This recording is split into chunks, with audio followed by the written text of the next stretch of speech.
Mark's News Headlines. অন্তর্বর্তী সরকারের প্রধান উপদেষ্টা ডক্টর মোহাম্মদ ইউনূসের বিরুদ্ধে দায়ের করা দুর্নীতি মামলা বাতিল করেছে আপিল বিভাগ। প্রধান বিচারপতি ডক্টর সৈয়দ রেফাত আহমেদের নেতৃত্বাধীন আপিল বিভাগে রায় দেন।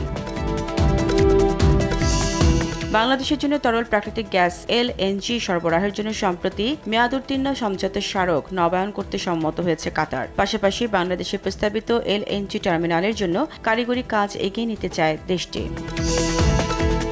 কুয়েটে অনশনরত শিক্ষার্থীদের সঙ্গে দেখা করে অনশন কর্মসূচি থেকে সরে আসার আহ্বান জানিয়েছেন শিক্ষা মন্ত্রণালয়ের উপদেষ্টা ডক্টর CR আবরার। তবে শিক্ষার্থীরা উপদেষ্টাকে স্বাগত জানালেও কর্মসূচি চালিয়ে যাওয়ার ঘোষণা দিয়েছে।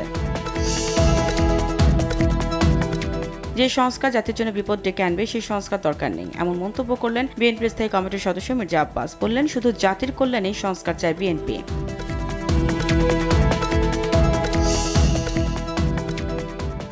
মৃত্যুদণ্ডের বিরুদ্ধে জামায়াত নেতা ATM আজহারুল ইসলামের পরবর্তী আপিল শুনানি আগামী 6 মে। ওই দিন প্রধান বিচারপতি নেতৃত্বাধীন সুপ্রিম কোর্টের আপিল বিভাগের পূর্ণাঙ্গ বেঞ্চ শুনানি করবেন।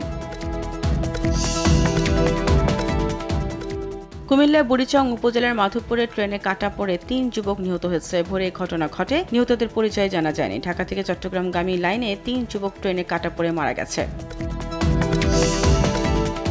ফিলিস্তিনের গাজা উপত্যকায় ইসরায়েল ও হামাসের মধ্যে এক নতুন যুদ্ধবিরতি পরিকল্পনা প্রস্তাব করেছে মধ্যস্থতাকারী দেশ কাতার ও মিশর। আল জাজিরা জানায়, প্রস্তাব অনুযায়ী 5 থেকে 7 বছর মেয়াদী যুদ্ধবিরতির কথা বলা হয়েছে। ভারত শাসিত জম্মু কাশ্মীরের পর্যটকদের উপর জঙ্গি হামলার ঘটনায় সেখানে নিরাপত্তা ব্যবস্থা জোরদার করা হচ্ছে। হামলার পর সৌদি আরব সফর সংক্ষিপ্ত করে দেশে ফিরলেন ভারতের প্রধানমন্ত্রী নরেন্দ্র মোদী। যুক্তরাষ্ট্রের আন্তর্জাতিক সংবাদ পরিষেবা ভয়েস অফ আমেরিকা বন্ধে প্রেসিডেন্ট ডোনাল্ড ট্রাম্পের প্রচেষ্টা আটকে দিয়েছেন মার্কিন এক ফেডারেল বিচারক। স্থানীয় সময় মঙ্গলবার দেয়া রায় যুক্তরাষ্ট্রের জেলা বিচারক রয়ার্স ল্যাম্বার্স চেষ্টা আটকে দেন। দানি ওলমোর একমাত্র গোলে ঘরের মাঠে মারোকাকে 1-0 গোলে হারিয়েছে বার্সেলোনা। অলিম্পিক স্টেডিয়ামে এদিন 78% বল দখলে রাখে হ্যান্সি ফ্লিকের দল।